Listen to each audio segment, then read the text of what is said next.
tak tu vidím masu slušných a pracovitých ľudí. Ľudí, ktorí každý deň tu makajú, chodia do práce od rána do večera, alebo od večera do rána, ktorí tu budujú túto krajinu, ktorí platia dane. Ja sa vás pýtam, čo za to máte? Čo vám dali? Iba jedno veľké zdieranie celého národa. Pretože táto banda, ktorá nám tu vládne, vie dvíhať iba dane a poplatky. A pýtam sa, že prečo? Prečo to robia? Aby tu mafiáni sa prevážali po luxusných autách? Zdvihnú vám dane? Tak sa opäť pýtam, že prečo idú dvíhať dane?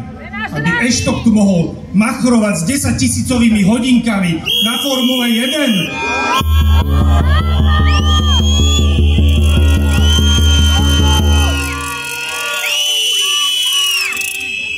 Zaplatíme navyše kopu peňazí. Keď idete do obchodu, tak všetky potraviny sú predražené. Tak sa pýtam, že prečo zase? Aby si tu mohli stavať haciendy, alebo tie vily, takí vládni darmožráči, ktorí do Chorvátska chodia do svojich víl. Na toto potrebujú peniaze nás, všetkých občanov tejto krajiny.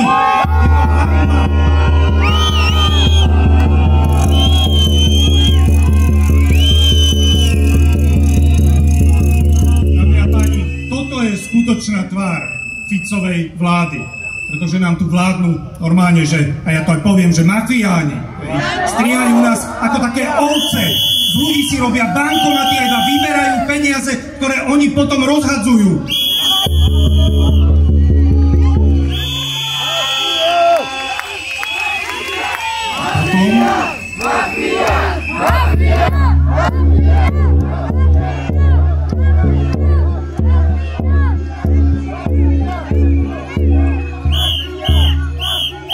Potom si pustíte televíziu a tam vidíte ministra Kamenického, ako sa usmieva a povie vám, že si máte uvariť džem a napiec keksíky.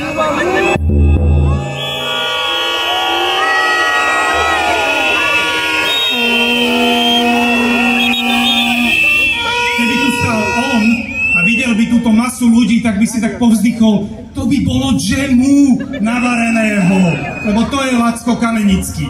Za chvíľku nám odkáže, aby sme si postavili aj tú diaľnicu do Košíc, lebo bude lacnejšia. A toto je úplná hanba. Namiesto toho, aby táto vláda šetrila na sebe, tak u Eštoka nakupujú antistresové loptičky, alebo objednávajú catering do vládnej letky. Alebo tu, priamo na úrade vlády, si objednali 402 fliaš koniaku za 18 000. Tak nech si ho teraz tam...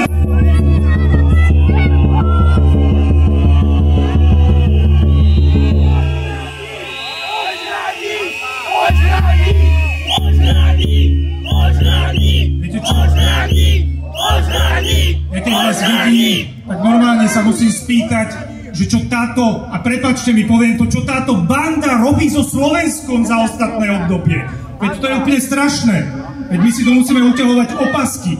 Tu sa pracuje od cvitu do mrku, odvádzajú sa dane. A potom zasa príde minister Kamenický s úsmevom na tvári a povie, Slováci majú veľa voľna, poďme zrušiť nejaké sviatky ako dni pracovného pokoja, pretože oni nevedia šetriť a chcú, aby to zaplatili znova všetko ľudia, aby to zaplatili ste vy.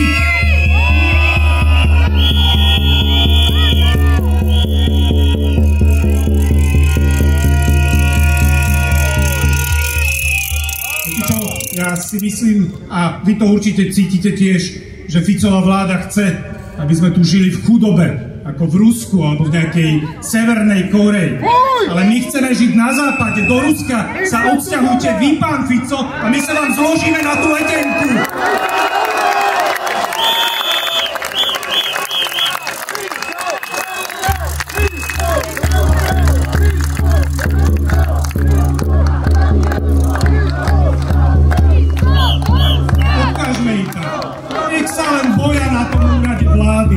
Tým koňačikom, ktorí majú naliaty, že príde raz ten čas a príde na pravicovú politiku, na politiku, ktorú presadzujeme aj my v SAS, aby to bola rovná daň, aby bola jednotná DPHčka, alebo aby sa zbližovala DPHčka, aby boli nižšie dane, aby boli vyššie platy, aby ľudia mali viacej peňazí v peňaženkách. To je ten cieľ, ktorá by mala chcieť táto vláda.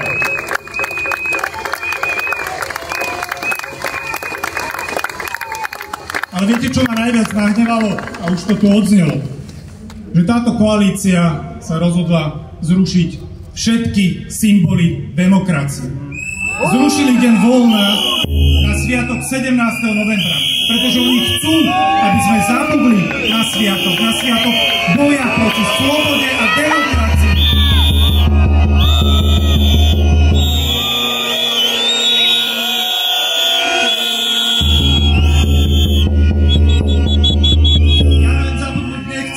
Že nám nechcete zabudnúť ani vy, že ako si naši rodičia, naši starí rodičia, ako sme aj my stáli na námestiach a vybojovali sme si v 89. slobodu, tak tú slobodu si vybojujeme teraz opäť.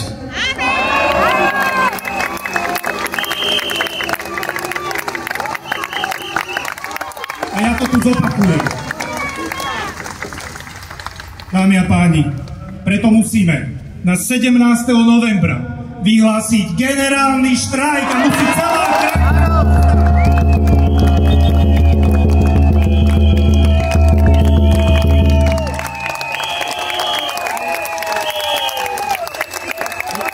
musím vám povedať, že za seba oslovíme všetkých. Oslovíme veľké firmy, oslovíme malé firmy, živnostníkov, pracujúcich, oslovíme školy, oslovím vysoké školy, aby 17. novembra, keď sa všetci večer stretneme na námestiach, pocítili jeden masívny generálny štrajk.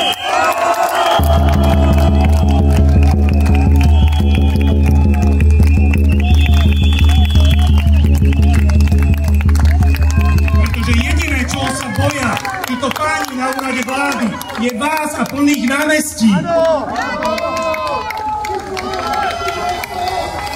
Dovolte mi ešte na záver byť trošku osobný a poďakovať jednému človekovi, ja poviem, že aj priateľovi a kolegovi, ktorý minulý týždeň naštartoval tieto protesty. Alojz Hlina, ďakujem ti veľmi pekne za toto.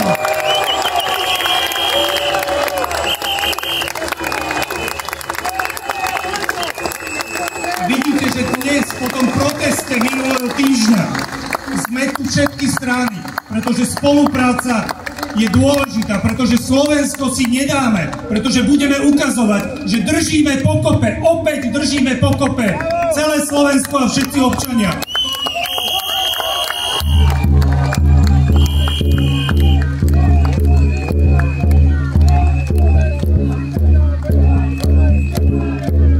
Na konci ešte jeden odkaz, to aj Alojz za teba, že pozrime sa na ten úrad vlády, kde stojí premiér s tým koňačikom a povedzte mu, že máme pre neho jeden odkaz, že dosť bolo Fica a ten čas sa už blíži.